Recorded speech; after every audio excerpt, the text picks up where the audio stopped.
Thank you so much. It's such an honor and a privilege to present this award to Dr. Francis Collins. One thing that's unusual about tonight is he does not have his guitar.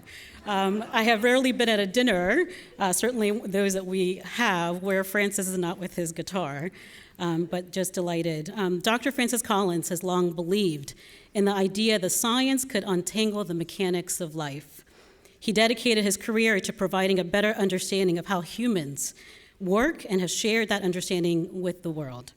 I am pleased to recognize this career-long commitment by presenting Dr. Collins with the Innovations in Regulatory Science Leadership Award. Dr. Francis Collins has exemplified leadership and the pursuit of innovation and scientific rigor throughout his incredible career. As a professor at the University of Michigan, he coined the term positional cloning, a method of gene identification that will later be developed into a powerful component of modern molecular genetics.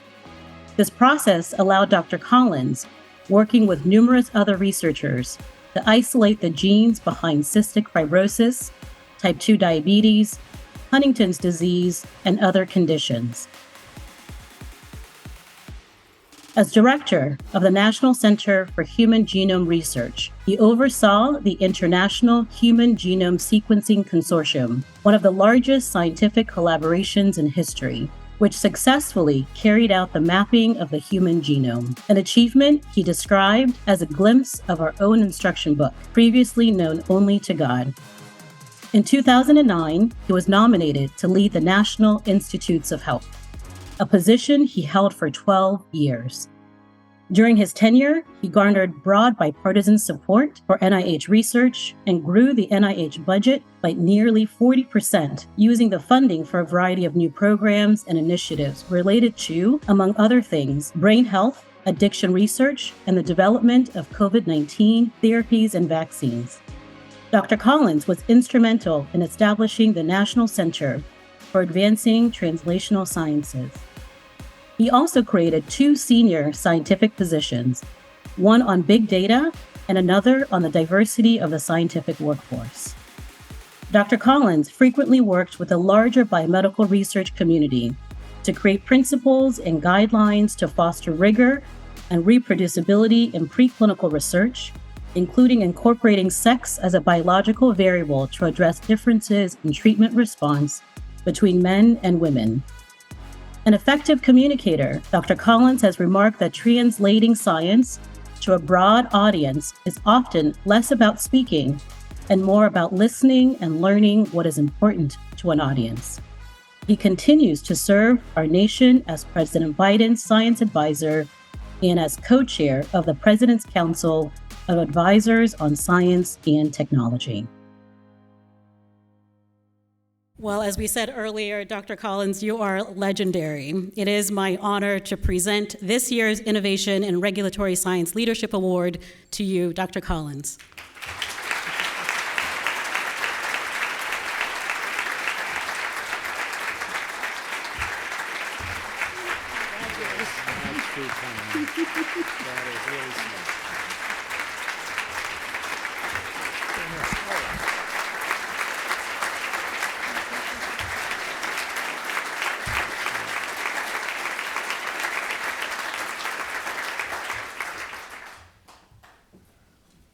That is just beyond my ability to completely put into words how grateful I am for this kind of recognition by all of you wonderful people. We're doing so much to try to advance the cause of science and medicine for the betterment of humanity. I have a lot of people I should thank, but let me start with Esther. Esther, thank you for that introduction and for your partnership in the role you play with the Milken Foundation in so many interesting ways that you and I have had the chance to work on together, and lots more yet to come. But there were already comments made about how we should recognize the people who are most important to each of us, and that is our families and our spouses. So I want to recognize my wife, Diane, who's here tonight.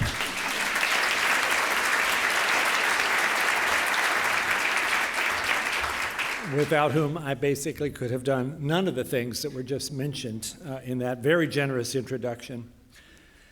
And yes, Rob, the commissioner, I really want to say from my heart how grateful I am, and we all are, that you are in the role you are, steering this incredibly important part of our whole government operation, our whole world's operation about science and medicine in your role at FDA. Thank you, Rob Califf.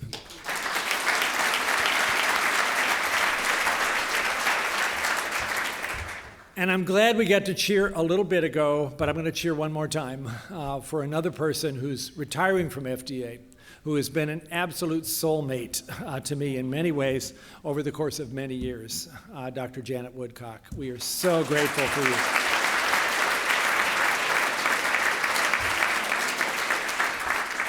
So yeah, to be included in this evening, amongst other awardees, the Genome Tracker, which I know a little bit about because of the way NCBI also was very engaged in that. And wow, the things that have been accomplished in terms of food safety by that particular tool, that's amazing. But to be able to stand up here right after my heroes, Fred Upton and Diana DeGette, that makes this evening so much more amazing than it already was. You have done amazing things. You need to get out there and convince all the rest of those 535 members to do what you did and can do again. Yeah, go there.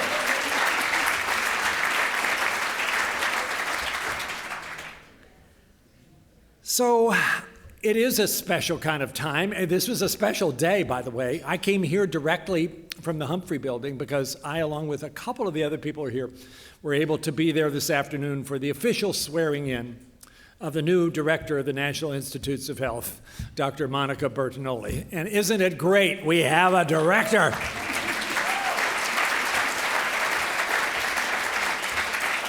And if you don't know Monica, you will grow to absolutely love her. She's got this sense of optimism, this vision, this energy that is exactly what we need right now.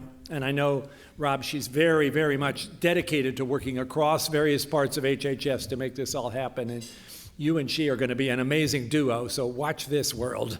This is going to be pretty exciting.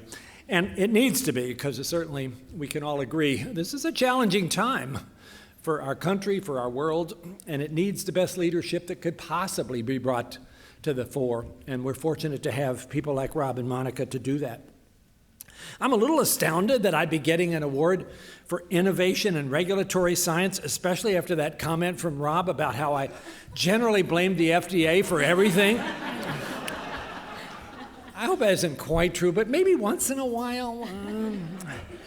But it really is unfortunate because in my many years in government service, now a little over 30, I have grown to appreciate just how critically important that FDA is for almost everything that's going to really matter. Yet, hardly anybody ever says that in a congratulatory way. Have you ever seen a hearing called to thank the FDA for their work? I don't think so. But there should be. So, okay, I will try to be a little more sensitive about this. But almost nothing that I can think of that has really made a difference for advancing the cause of human health in this country or anywhere else has required the vision, the energy, the sharp minds, the determination to stand up for excellence that the FDA represents in a way that the rest of the world admires, even though they love to criticize it, and they want to be just like FDA, even though they don't admit it. So I really want to say, despite what you might have thought, I'm a big fan of this remarkable part of the government and of regulatory science. So we're at a really interesting time now. We have this paradoxical moment in the history of science and medicine where I would argue that we have never seen more potential for dramatic, groundbreaking advances than we have right now. Look around at what's been possible, and thank you, the Cures Act had a lot to do with the significant parts of this I'm about to mention. Precision medicine, the All of Us program. If you haven't already signed up, it's not too late. Joinallofus.org. We're up to 680,000 Americans who are part of this dramatic longitudinal cohort study to really figure out everything about genetics, environment, and health behaviors, and nutrition, and everything else that figures into whether you stay healthy or whether you fall ill and what to do about it if you develop an illness. That is absolutely groundbreaking, and that would never have happened without cures. That is how that got started. That's how it got to the point where it is, and it is absolutely a game changer. We have advances in rare diseases that are breathtaking. Conditions that we used to say, well, I guess we finally learned how to diagnose them, but that's about all we can do, that are now on the path towards being actually treated, maybe even cured, with genetic therapies, including things like gene editing, using the latest advances with CRISPR. And yes, I did say something to Fred about maybe in 3 days something might be happening about sickle cell disease in that regard. Can you believe this? I spent my postdoctoral fellowship, which was just about 40 years ago, studying sickle cell disease and hoping that maybe in some future century something might happen to bring the possibility of cure to the most earliest described molecular disease for which, frankly, we haven't made a lot of progress for the more than 100 years that we've known about it. But now, with all of the exciting tools that have been developed, the opportunity not just to provide something that seems like an improvement, but a cure for this disease is right in front of us. That is astounding, and it brings us to the point of saying, well, if sickle cell can do this, what else can we do this for? There are 7,000 genetic diseases where we know the misspelling in DNA. Why don't we fix those too? And I don't think it's out of the range of possibility of figuring out how to get there, and I'm glad Peter Marks is here, because at FDA, he's the guy that has that vision about how one can do this, not just one at a time, because that'll take us forever, but come up with a standard template way that we can, with things like gene editing, approach those, many of them really rare diseases, and offer hope to families that have not had that opportunity for a long time. We are on that path. What an amazing moment it is to be part of this. Look at cancer, another part of the Cures Act. I think there are moments now where I'm starting to see cases where stage 4 disease is not a death sentence. It's something we might be able to cure. We're doing it already for things like melanoma and lymphomas, but maybe for solid tumors, maybe even pancreatic cancer. We might be able, within the next decade or so, to say stage 4 solid tumors are not the end of the story. We have the chance, with things like immunotherapy, maybe using mRNA in a new way for cancer vaccines, to turn the tide against that frightening foe. And of course, there's Alzheimer's disease, which everyone is terrified of, and rightly so, considering what it does to individuals and their families. And now finally, with a lot of help from FDA, who had to look at this in a very challenging circumstance where a lot of people had very strong opinions about what you should have decided about various applications. And I want to give FDA a lot of credit for sifting through all of that and saying, okay, we're not at the perfect answer yet, but we finally have something that looks like it's providing some benefit for people early in the course of this disease. And that's a heck of a lot better than saying we ain't got nothing, which is where we've been for far too long. So all of those things give me great hope. We're in this exponential phase of acquiring medical opportunities that maybe people didn't think would happen in their lifetime, and now here we are. That's a good part. The challenging part is we're at a very difficult time for our country, for our world. I think you all know that. The divisiveness that's afflicting our society, that is being fueled by an even more divisive political system, is causing all of these opportunities that ought to be the source of great excitement to be called into question, and the distrust that has crept into our circumstance, especially since COVID, at the very time where science came forward in a dramatic, historic way to save lives, somehow was seen by many people as something that they should be distrustful of. And we have a serious challenge here, all of us in this room, to figure out how we can begin to get the truth out there at a time where many people are still not quite sure what that is. I can't tell you how many times in the last year or so I hear this phrase, well, that may be true for you, but it's not true for me. And if that's an opinion, okay. But if it's a fact, if it's scientific evidence, if it's something about a disease or something about how life works or how it doesn't sometimes go right, that I'm sorry, if it's true, it's true. It doesn't matter whether it appeals to you or not. Truth doesn't care how you feel about it. And yet, at the current circumstance, we are in a place in our society where all of that suddenly seems a little less solid than it should be. So we've all got to work on that too. We have various ideas, and I was talking to Rob a little bit about this because he is incredibly devoted to this in terms of what we should do about the epidemic of misinformation and disinformation, which honorable people are having a hard time sorting through. And how do we help with that? When you consider that a message that makes people angry and fearful spreads so much more rapidly than some solid scientific data that may seem to many people not quite as interesting. We have to make our story interesting, people, and we have to figure out also how to actually enlist ambassadors who aren't necessarily government employees like some of us, to be able to be the credible sources of truth at a time like this. One of my dreams is something I would call a science communication corps, where we enlist every high school science teacher, every graduate student in science of whatever sort, every physician and every other care provider, and anybody who's interested in joining this team to be the people who will spread the truth about what we know on the basis of science. It can't be funded by the government or it'll be immediately suspicious.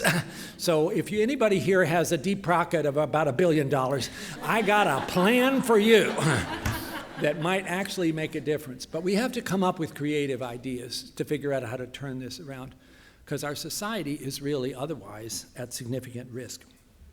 All of you stand up for what is right and good. You get up every morning knowing that what you are doing, whether you're at FDA or whether you're in industry or whether you're in some other part of the biomedical research enterprise, is a noble activity, that it is designed to help people, to relieve suffering, to improve the opportunity of people flourishing.